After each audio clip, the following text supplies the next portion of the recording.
संसद का बजट सत्र कल से। सरकार ने बुलाई सर्वदलीय बैठक। 1 फरवरी को पेश होने वाले आम बजट पर देश की नजर। राज्य के लोगों को भी काफी उम्मीदें। राष्ट्रपिता महात्मा गांधी को पुण्यतिथि पर याद कर रहा कृतज्ञ राष्ट्र। प्रधानमंत्री, राज्यपाल और मुख्यमंत्री ने किया नमन। गांधी जी के आदर्शों को बताया विकसित भारत का प्रेरणा स्रोत। डीजीपी ने नक्सलियों के खात्मे का दोहराया संकल्प। चाईबासा पहुंचकर जवानों की थपथपाई पीठ। सरेंडर न करने वाले नक्सलियों को कड़ी चेतावनी। पुलिस पब्लिक समन्वय पर बल। और रांची में राष्ट्रीय स्कूली खेलकूद अंडर 19 बालक बालिका हॉकी प्रतियोगिता का शिक्षा मंत्री ने किया शुभारंभ। विभिन्न राज्यों और इकाइयों की 31 टीमें ले रही हैं हिस्सा।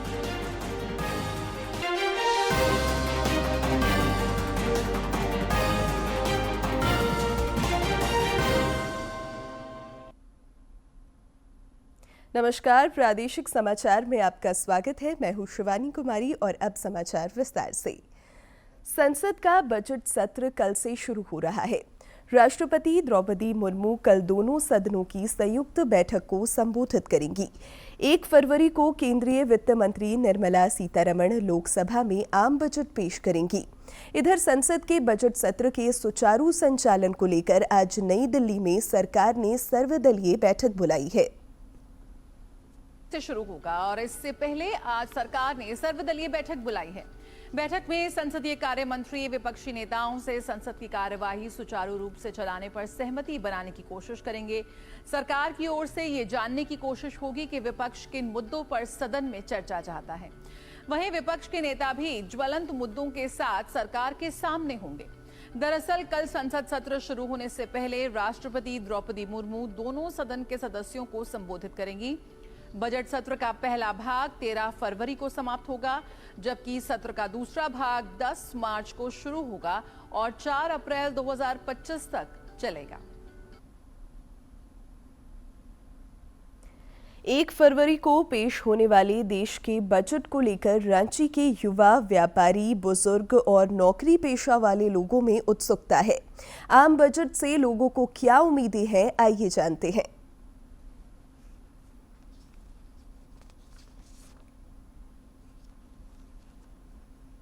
सीतारमण संसद में बजट पेश करेंगी। झारखंड के लिए एक अच्छा बजट होना चाहिए। यहाँ भेदभाव पूर्ण बजट न हो। झारखंड को इस बजट से बहुत आसरा है। टैक्स में छूट चाहिए। झारखंड को रोड का स्थिति है, भारत सरकार रोड का यहाँ पर काम कराए। ग्रामीण विकास है चाहिए ताकि सबके लिए एक सिस्टम होना चाहिए, ताकि बजट को खुशहाल खुशी होना चाहिए आदमी को कि हाँ बजट हमारे लिए अच्छा है। राजधानी रांची के लोगों को उम्मीद है कि सर्वहितैषी बजट पर इस बार भी केंद्र सरकार का जोर रहेगा। नया युवा लोग है, महिला लोग है, इस सब का नजर रखते हुए पेट्रोल वगैरह, ये सब डीजल वगैरह जो महंगा है, इसको रखते हुए ठीक से बजट लाए। आम आदमी में खर्च कैसे होगा उसको देखते हुए यहाँ के पॉपुलेशन के आधार पर कर्मचारी के वेतन मिलना चाहिए, अति मिले, उसके आधार पर तो पूरा होना चाहिए। आशा करते हैं कि वो जो भी बजट पेश करे, हम लोग व्यापार से संबंधित जितने भी लोग हैं कुछ राहत मिले, हम लोग कुछ नया ऐसा स्कीम लावे ताकि हर तरीके से हम लोग को भी आसान हो। देश के वार्षिक आम बजट से समाज के विभिन्न वर्गों की आकांक्षाएं जुड़ी होती हैं। ऐसे में सभी वर्ग को केंद्रीय वित्त मंत्री निर्मला सीतारमण के पिटारे से सौगात की उम्मीद है। रांची से कर्मवीर की रिपोर्ट। राष्ट्रपिता महात्मा गांधी की आज 77वीं पुण्यतिथि मनाई जा रही है। कृतज्ञ राष्ट्र आज उन्हें श्रद्धांजलि अर्पित कर रहा है। इस अवसर पर दिल्ली के राजघाट स्थित गांधी समाधि पर विशेष प्रार्थना सभा का आयोजन किया गया। इस दौरान राष्ट्रपति द्रौपदी मुर्मू, उपराष्ट्रपति जगदीप धनखड़, प्रधानमंत्री नरेंद्र मोदी समेत अन्य गणमान्य लोगों ने बापू को भावपूर्ण श्रद्धांजलि अर्पित की।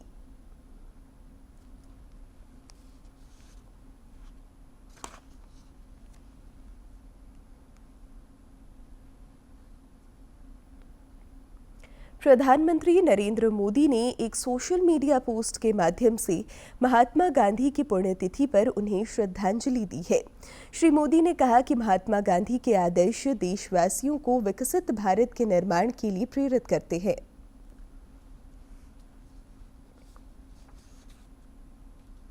श्रद्धांजलि अर्पित की। सोशल मीडिया हैंडल एक्स पर उन्होंने पोस्ट साझा करते हुए लिखा कि पूज्य बापू को उनकी पुण्यतिथि पर श्रद्धांजलि। उनके आदर्श हमें विकसित भारत के निर्माण के लिए प्रेरित करते हैं। मैं हमारे देश के लिए शहीद हुए सभी लोगों को श्रद्धांजलि अर्पित करता हूं और उनकी सेवा और बलिदान को याद करता हूं। राज्यपाल संतोष कुमार गंगवार ने राष्ट्रपिता महात्मा गांधी को पुण्यतिथि पर विनम्र श्रद्धांजलि अर्पित की है। एक सोशल मीडिया पोस्ट में राज्यपाल ने कहा कि राष्ट्रपिता ने सत्य, अहिंसा और शांति के मार्ग पर चलते हुए संपूर्ण विश्व को मानवता का संदेश दिया है। उनके आदर्श सदैव हम सभी को प्रेरित करते रहेंगे। मुख्यमंत्री हेमंत सोरेन ने राष्ट्रपिता महात्मा गांधी को पुण्यतिथि पर राजधानी रांची के मोराबादी स्थित महात्मा गांधी की प्रतिमा पर माल्यार्पण कर उन्हें श्रद्धांजलि दी।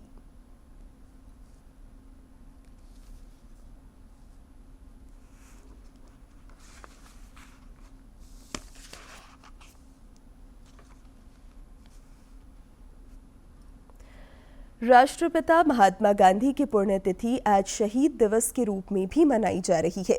दूरदर्शन केंद्र परिसर में आज 2 मिनट का मौन धारण कर देश के स्वतंत्रता संग्राम में प्राणों की आहुति देने वाले सभी शहीदों को श्रद्धांजलि अर्पित की गई।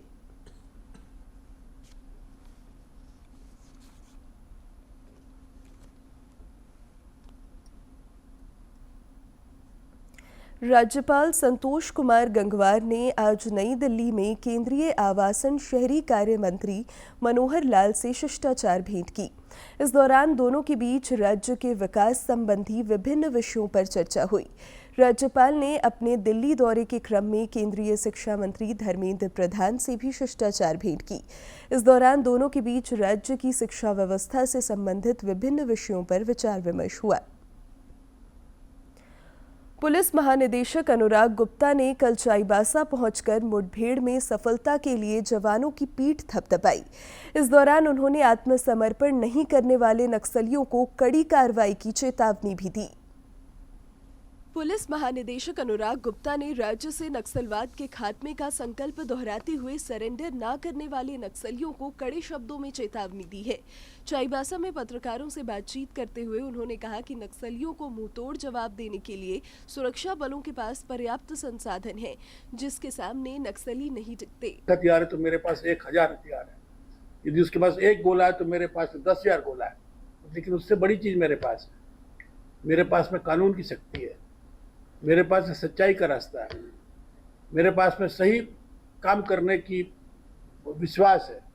श्री गुप्ता ने नक्सलियों को आड़े हाथों लेते हुए कहा कि हिंसा किसी समस्या का समाधान नहीं। उन्होंने कहा कि केंद्र और राज्य सरकार की योजनाओं से राज्य का सर्वांगीण विकास हो रहा है, ऐसे में कोई भी तर्क मान्य नहीं है।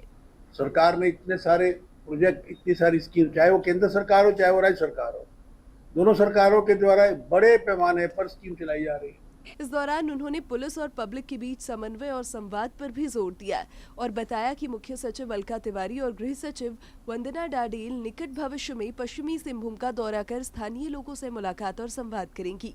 निकट भविष्य में होम सेक्रेटरी जो है मैडम वंदना डाडेल और हमारे chief secretary madam Alka Tiwari दोनों प्लान कर रही है कि जल्द हम लोग चाईबासा आएंगे।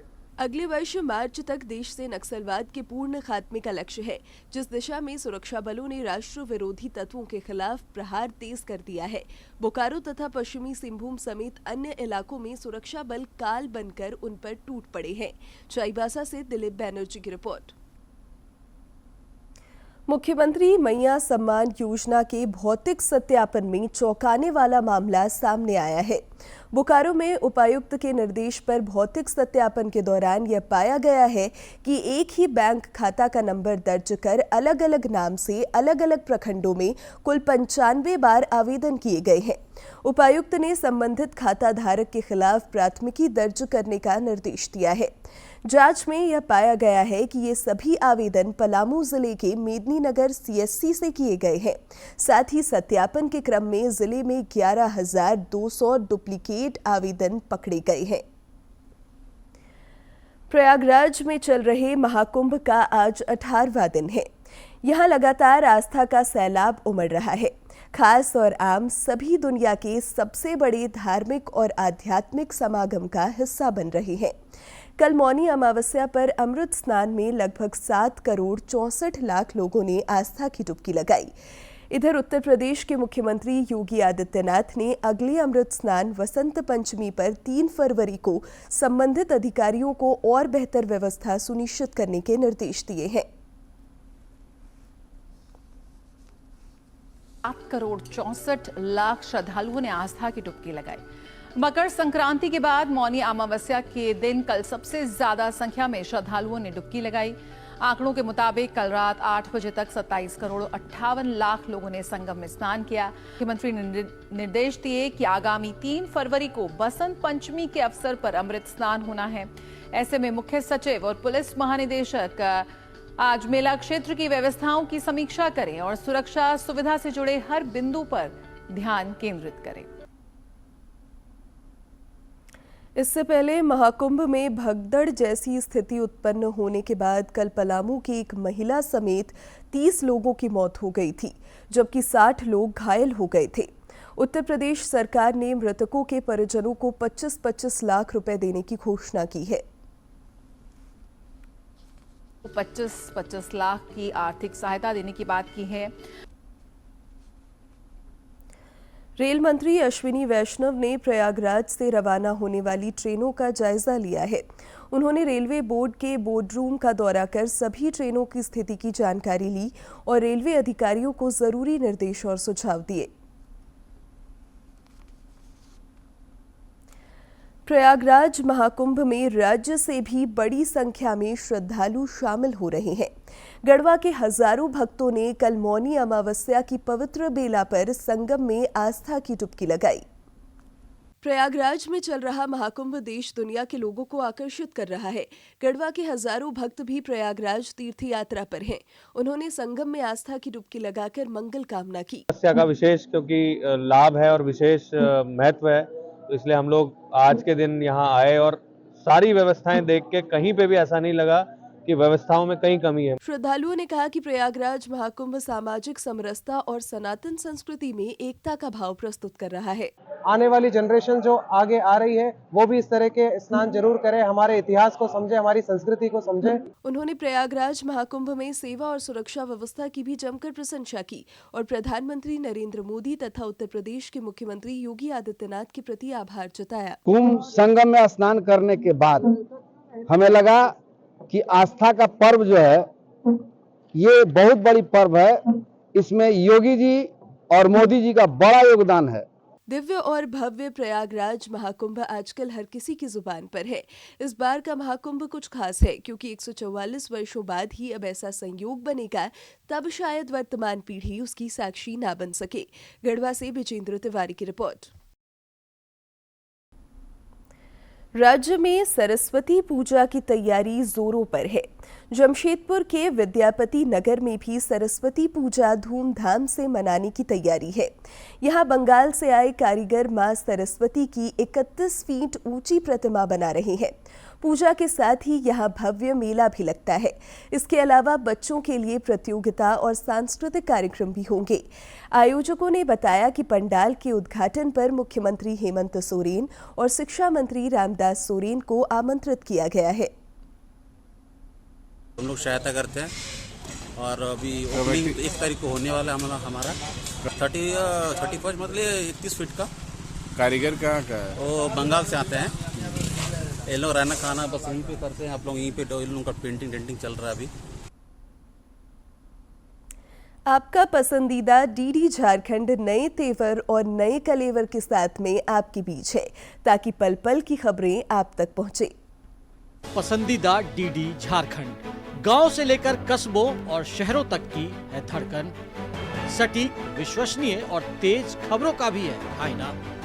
राजनीति के मंच से सत्ता के गलियारों तक, खेत से खलिहान और मनोरंजन से इंफोटेनमेंट तक, खेल के मैदान से रंगमंच की खबरों तक, सब कुछ देखिए हमारे प्रादेशिक समाचार में हर रोज दोपहर 12:30, शाम 6:30 और 7:30 बजे, सिर्फ और सिर्फ डीडी झारखंड पर।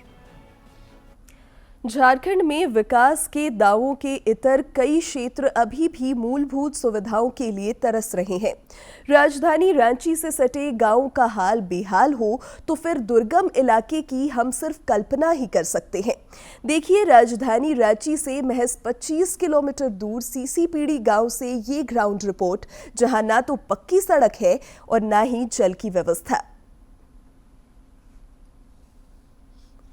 झारखंड में हवा हवाई साबित होते विकास के दावे।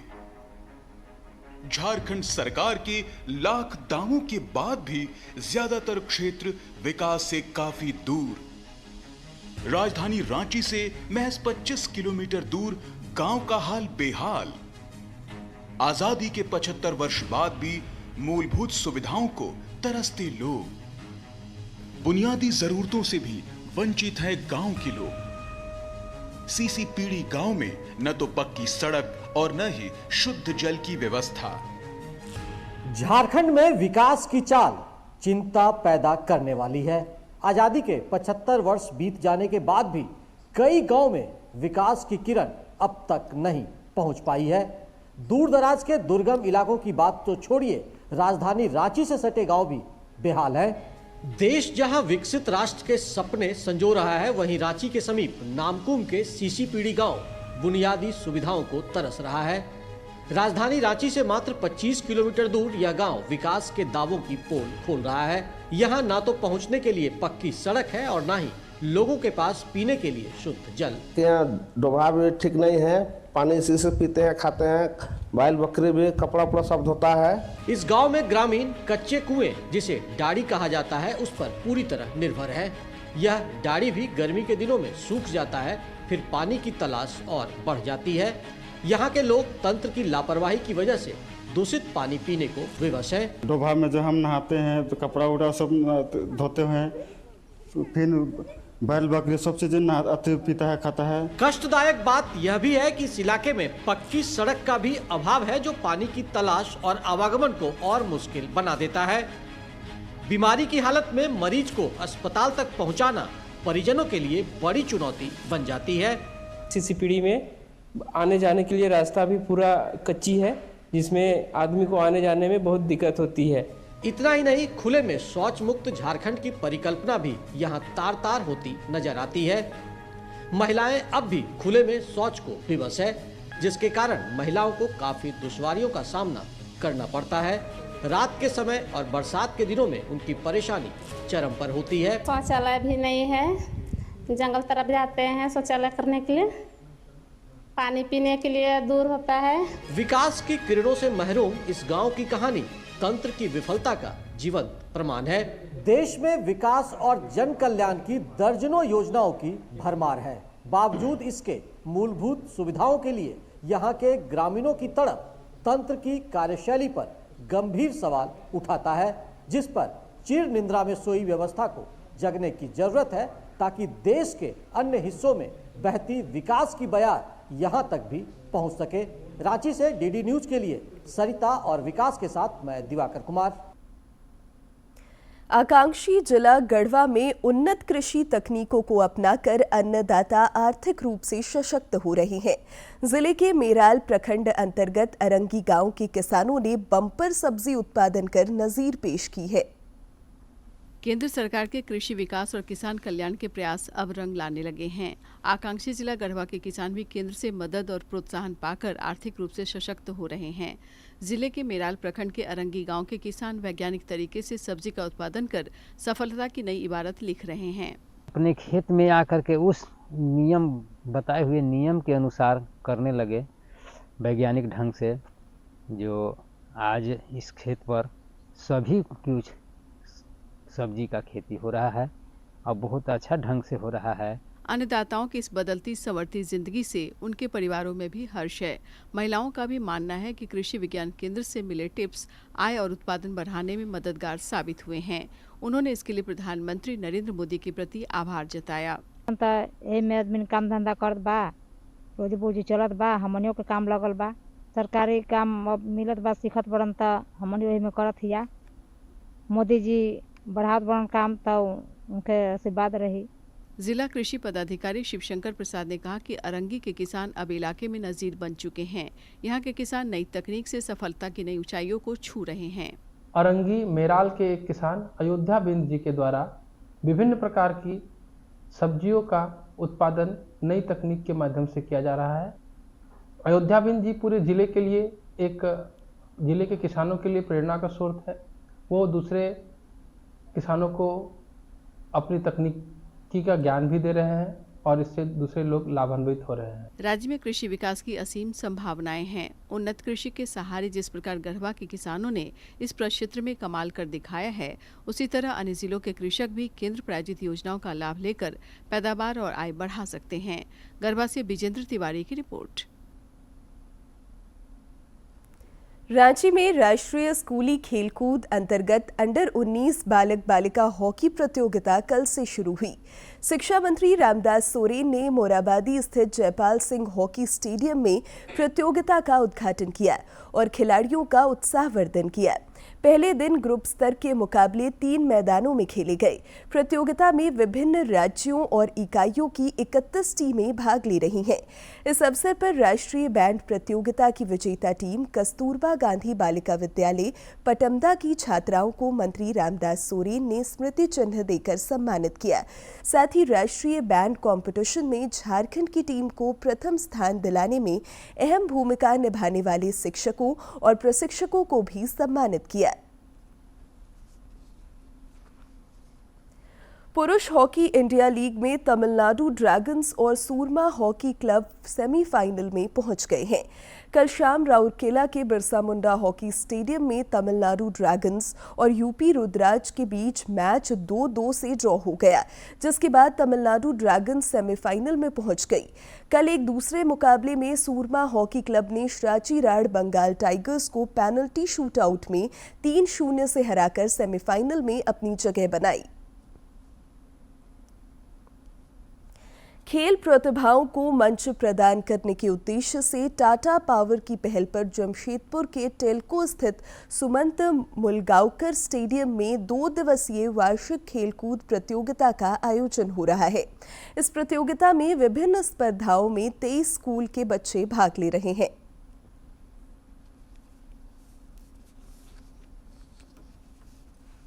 प्रोत्साहन देके आगे बढ़ाने के लिए कोचिंग क्लासेस चलाते हैं स्पोर्ट्स के। तो उसी का एक एनुअल इवेंट जो होता है वो आज हो रहा है, एनुअल स्पोर्ट्स उत्सव। उसमें लगभग 23 स्कूल के बच्चे भाग ले रहे हैं और ये टाटा पावर का मानना है कि स्पोर्ट्स जितना आपका पढ़ाई इम्पोर्टेंट है उतना ही इम्पोर्टेंट है। तो अलीग संस्था द्वारा हम ये कार्यक्रम चला रहे हैं और आगे भी चला रहे हैं। भारतीय क्रिकेट टीम के स्टार गेंदबाज जसप्रीत बुमराह के नाम एक के बाद एक कई रिकॉर्ड जुड़ते जा रहे हैं। उन्होंने इतिहास रचते हुए ICC men's test cricketer of the year के खिताब के बाद अब 2024 के ICC men's cricketer of the year का भी सम्मान अपने नाम किया है। और अब बात कारोबार जगत की।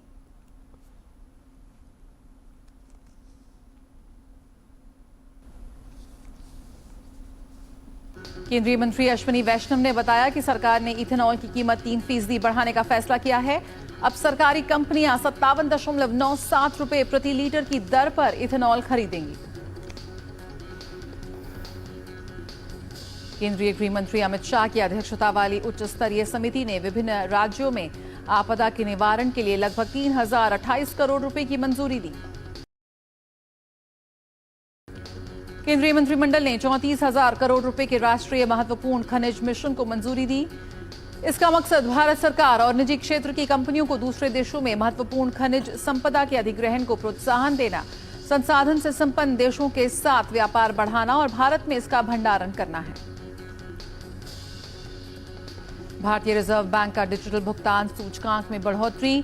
आरबीआई के मुताबिक यह आंकड़ा बढ़कर 465 हो गया, जो मार्च 2024 में 445 था।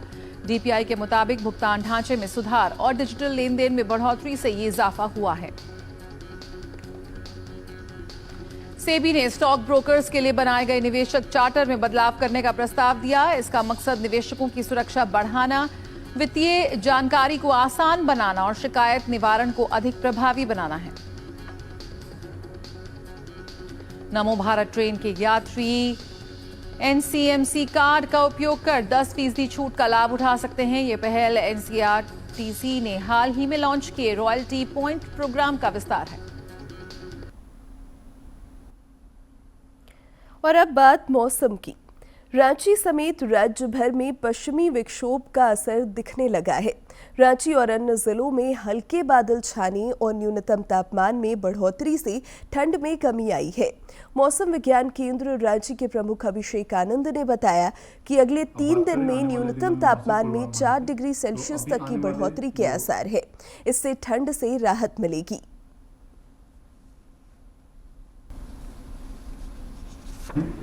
उससे कोई वैसा प्रभाव नहीं है और अभी जो न्यूनतम तापमान है अगले 2 से 3 दिनों में आपको 3 से 4 डिग्री न्यूनतम तापमान बढ़ता हुआ दिखेगा। साथ में जो अधिकतम तापमान है उसमें भी धीरे धीरे थोड़ी बढ़ोतरी देखने को मिलेगी, जिसके कारण से अभी आने वाले दिनों में जो ठंड है उसमें आपको कमी देखने को मिलेगी। और 1 तारीख से मौसम जो है, जो आंशिक बादल जो थे वो भी छट जाएंगे और मौसम मुख्यतः साफ देखने को मिलेगा। उसके बाद अधिकतम तापमान भी आपको और बढ़ता हुआ दिखेगा। और एक नजर डालते हैं आज के इतिहास पर।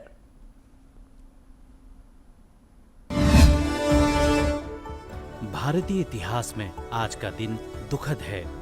आज ही के दिन साल 1948 को अहिंसा के पुजारी राष्ट्रपिता महात्मा गांधी की हत्या की गई। 2 अक्टूबर साल 1869 को गुजरात के पोरबंदर में जन्मे मोहनदास करमचंद गांधी ने पूरी दुनिया को सत्य और अहिंसा का पाठ पढ़ाया। उनके द्वारा चलाए गए अहिंसक आंदोलनों ने भारत को आजादी दिलाने में अभूतपूर्व भूमिका निभाई। इसीलिए पूरी दुनिया उन्हें अहिंसा के पुजारी के रूप में जानती है। उन्हें भारतीय स्वतंत्रता आंदोलन के एक प्रमुख राजनीतिक और आध्यात्मिक नेता के रूप में सदैव याद रखा जाएगा। गांधी जी के नेतृत्व में चलाए गए अहिंसक और शांतिपूर्ण आंदोलनों में सत्याग्रह, असहयोग आंदोलन, चंपारण सत्याग्रह, स्वराज और नमक सत्याग्रह, दलित आंदोलन और भारत छोड़ो आंदोलन प्रमुख हैं। उनके नेतृत्व में अहमदाबाद के साबरमती आश्रम से दांडी मार्च भारतीय स्वतंत्रता आंदोलन का एक महत्वपूर्ण पड़ाव था। अहिंसा के इस पुजारी की याद में प्रत्येक वर्ष उनकी जयंती को अंतर्राष्ट्रीय अहिंसा दिवस के रूप में मनाया जाता है। सेहत की बात के आज के अंक में देखते हैं शरीर में फेफड़े की भूमिका और किस प्रकार उन्हें योग के माध्यम से स्वस्थ रखा जा सकता है। हमारे फेफड़े पूरा दिन, पूरी रात, हर समय काम करते हैं और बहुत सारे कारणों से गलत खान पान, गलत पोस्चर होल्ड करना, गलत एनवायरनमेंट में रहना, बहुत अधिक प्रदूषण में रहना, बहुत अधिक धूल में रहना और भी बहुत सारे कारणों से, कभी कभी कुछ मेडिसिन के साइड इफेक्ट, कुछ रोगों के कारण हमारे लंग्स की हेल्थ डिटेरियोरेट होती चली जाती है। हमारे फेफड़े अच्छे होंगे तो शरीर में ऑक्सीजन का फ्लो बढ़ेगा, ऑक्सीजन का फ्लो बढ़ेगा तो ब्लड का फ्लो अच्छा होगा, अबाधित रूप से होगा और जब ऑक्सीजन का फ्लो शरीर में बेहतर होगा तो आप हर रोग से लड़ने की क्षमता जागृत कर लेंगे। आज हम अपने लंग्स की कैपेसिटी को बढ़ाने के लिए कुछ सरल से अभ्यास करते हैं। सबसे पहले हम सीखेंगे उत्थान मंडूक आसन का अभ्यास। बहुत सरल है, प्रत्येक व्यक्ति कर सकता है। हाँ, बस जिनको घुटनों में बहुत अधिक दर्द है वो इसका अभ्यास नहीं कर सकते हैं, बाकी सब कर सकते हैं। वो भी कोशिश तो करें, ये सोच लेना कि अरे अरे मुझे तो ये समस्या है तो मैं तो ये कर ही नहीं सकता हूँ, ये कोई अच्छी बात नहीं है। इस तरह से वज्रासन में आ जाना और दोनों पैरों के बीच में ऐसे आप गैप दे देंगे, दोनों पैरों के बीच में गैप दे दीजिए। दाएं हाथ से बाएं कंधे को छूना, बाएं हाथ से दाएं कंधे को छूना। इस स्थिति में आप देख रहे हैं लंग्स का पूरा एक्सपेंशन है। इस स्थिति में 5 बार लंबी गहरी सांस लेना।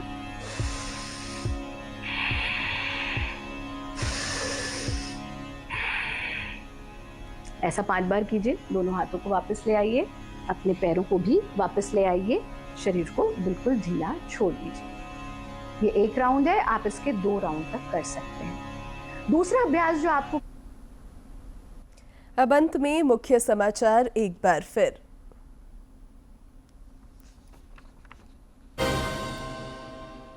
संसद का बजट सत्र कल से। सरकार ने बुलाई सर्वदलीय बैठक। 1 फरवरी को पेश होने वाले आम बजट पर देश की नजर। राज्य के लोगों को भी काफी उम्मीदें। राष्ट्रपिता महात्मा गांधी को पुण्यतिथि पर याद कर रहा कृतज्ञ राष्ट्र। प्रधानमंत्री, राज्यपाल और मुख्यमंत्री ने किया नमन। गांधी जी के आदर्शों को बताया विकसित भारत का प्रेरणा स्रोत। डीजीपी ने नक्सलियों के खात्मे का दोहराया संकल्प। चाईबासा पहुंचकर जवानों की थपथपाई पीठ। सरेंडर न करने वाले नक्सलियों को कड़ी चेतावनी। पुलिस पब्लिक समन्वय पर बल। और रांची में राष्ट्रीय स्कूली खेलकूद अंडर 19 बालक बालिका हॉकी प्रतियोगिता का शिक्षा मंत्री ने किया शुभारंभ। विभिन्न राज्यों और इकाइयों की 31 टीमें ले रही हैं हिस्सा।